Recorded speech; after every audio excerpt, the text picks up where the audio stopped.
నమస్కారం. విఆర్కే భక్తి ఛానల్కి స్వాగతం. నేను బ్రహ్మిణి.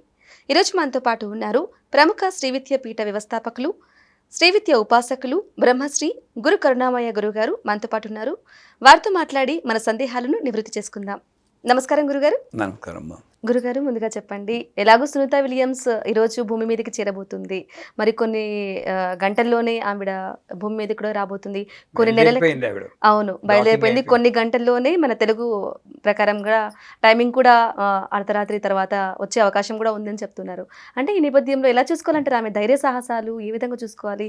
6 నెలలు కొన్ని నెలల పాటు అక్కడ ఉండడం కానీ అంత ధైర్యం ఎలా వచ్చిందంటారు గురుగారు? మొట్టమొదట ఏ దేశమేగినా ఎందు కాలిడినా పొగడరా నీ తల్లి భూమి భారతిని అన్నారు. భారతదేశానికి చెందిన ఒక స్త్రీ అంతరిక్షంలో సహాయం అందుతుందో లేదో అని నమ్మకం లేని స్థితిలో, ఇప్పుడు ఏదో అక్కడికి వెళ్ళి 1 సంవత్సరం పాటు ఉండి రీసెర్చ్ చేసి వచ్చిన వాళ్ళు చాలామంది ఉన్నారు. కానీ వద్దామన్నట్లే రిటర్న్ అనుకొని వెళ్ళింది. కానీ అక్కడ వారం రోజుల్లో రావాల్సిన వాళ్ళు 8 రోజుల్లో ఉండి రావాల్సిన ఒక ప్రాబ్లం వల్ల రాలేదు.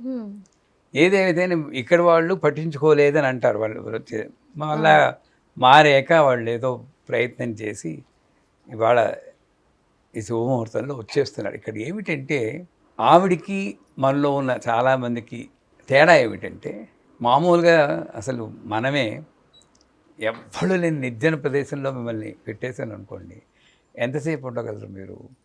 మహా అంటే ఒక కొన్ని గంటలు అయితే ఉండొచ్చేమో. నేను మాస్కో వెళ్ళినప్పుడు నేను మావిడ వెళ్ళాం. ఓకే గురుగారు. వెళ్ళినప్పుడు ఎక్కడో దారి తెప్పాం. ఓకే. దారి తెప్పితే అక్కడ 4:30 అయ్యేటప్పటికి చలి -31 అక్కడ -31 అయిపోతుంది. ఎవ్వడూ లేరు, ఎడితిరిగా భాష రాదు. ఆ స్థితిలో న్యాయంగా అసలు ఏమవుతుందో అని కొంత భయం వేసింటారు. భయం వేస్తుంది. కానీ భయంతో ఆగితే పర్వాలేదు. భయం మీద నేను ఫ్యూచర్ని మేనిఫెస్ట్ చేస్తాం మనం. నేను చేయలేదు, అందులో బతికాం. అమ్మో ఎవడనో వచ్చేస్తేనో, ఎవడనో పొడి చేస్తేనో, నా నగలు పట్టుకెళ్ళిపోతే, ఇవన్నీ ఊహిస్తాం. ఏం జరుగుతుందో ఇంకా తర్వాత అన్నట్లు మనకు మనమే ఊహించుకుంటూ ఉంటాం. భూమి మీద ఉన్న మనమే నడిస్తే పడిపోతామేమో, ఇంకో ఫీవర్ వస్తుందేమో అని అనుకుని లేని ఫ్యూచర్ని క్రియేట్ చేసుకుని ఆ ఫ్యూచర్ వల్ల వచ్చిన భయంతో ఇంకా కొంత కుంగిపోతాం. అలాంటిది ఒక స్పేస్లో వెళ్ళి ఒక మిషన్ వెనక్కి రావాల్సిన మిషన్ ఫెయిల్ అయ్యి సహాయం అందుతుందో లేదో అన్న స్థితిలో. ఇంకోటి ఏంటంటే అక్కడికి భూమి ఆకర్షణ శక్తి ఉండదు, గాల్లో తేలుతూ ఉండాలి. మీరు బంజీ జంపింగ్ అని విన్నారా ఎప్పుడైనా? అక్కడ నుండి దూకేస్తారు, తాడు కట్టుంటుంది, కానీ పోయేటప్పుడు ఆ భూమి ఆకర్షణ శక్తి లేకపోతే అసలు గుండెలు తేలిపోతాయండి. అఫ్కోర్స్ వాళ్ళకి దానికి ట్రైనింగ్ తీసుకుంటారు. ఎంత ట్రైనింగ్ తీసుకున్నా ఏదో ఇది ఒక కొంచెం అలా ఉండి రావడానికి పనికొస్తుందేమో, కానీ ఎవరూ లేకుండా ఆవిడే చెప్పింది, నేను నడక మర్చిపోయానని చెప్పింది. అవునా కాదు? మీరు అంతకు ముందు ఉన్న ఫోటో ఈ ఫోటో చూస్తే ఫేస్లో చాలా తేడా కనిపిస్తుంది. కానీ ఇంత తేడా కనబడుతున్న ఆవిడ పేరు సునీత విలియమ్స్.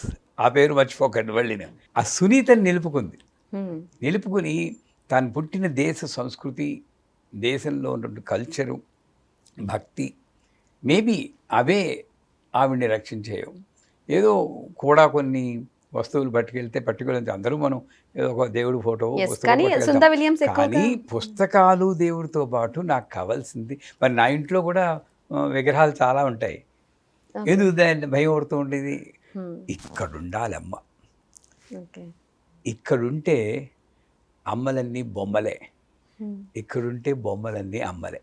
అంత తేడా అవుతుంది. ఇక్కడుంది కాబట్టి అక్కడ నాకు ఉన్న చుట్టూరా కూడా అమ్మే ఉంది. నాకు ఎవడో పంపక్కర్లేదు, నేను ఇంటికి తిరిగి వస్తాను. అందుకే ఎవరో వస్తారని ఏదో చూస్తారు, ఏదో చూసి మోసం. నిన్ను నువ్వే దీవించుకోవాలంటుంది శాస్త్రం. బ్రహ్మాత్మే అంటే ఎవరో వచ్చి ఏదో చేస్తారు కాదు, మనం పాజిటివ్ యాటిట్యూడ్ అన్నది కిందకి దిగొచ్చి ఒకవేళ నిజంగా వచ్చింది అనుకోండి, ఆ ప్లేస్లోనే ఇంకొకళ్ళు ఉన్నారు అనుకోండి, భగవంతుని మీద నమ్మకం లేని వాళ్ళు, కేవలం స్వశక్తి మీదే ఆధారపడి వాళ్ళు ఉంటారు. అది తప్పని అన్నం.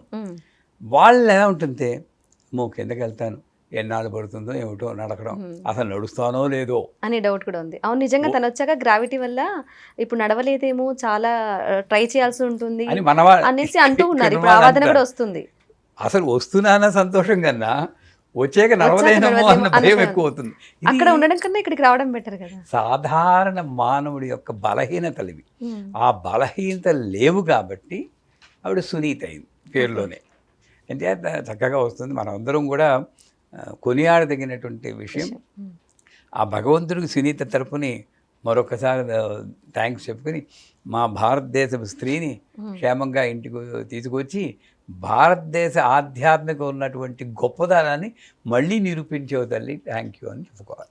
Super sir. అలాగే ప్రధాని మోడీ కూడా ఆమె రాకను చాలా ఆనందించారు, ట్వీట్ కూడా చేశారు రావాలి చెప్పేసి, ఇండియాకి కూడా మీరు ఒకసారి వచ్చిపోవాలి అని చెప్పేసి కూడా ట్వీట్ చేయడం జరిగింది. దాని పట్ల మీరు? రెండు విషయాలండి. ఒకటి, అనాదిగా స్త్రీలు అంటే ఇప్పుడు లేదనుకోండి, అప్పుడు ఆబల్లో ఎందుకు ఏ వంట చేసుకుంటే చాలన్నారు.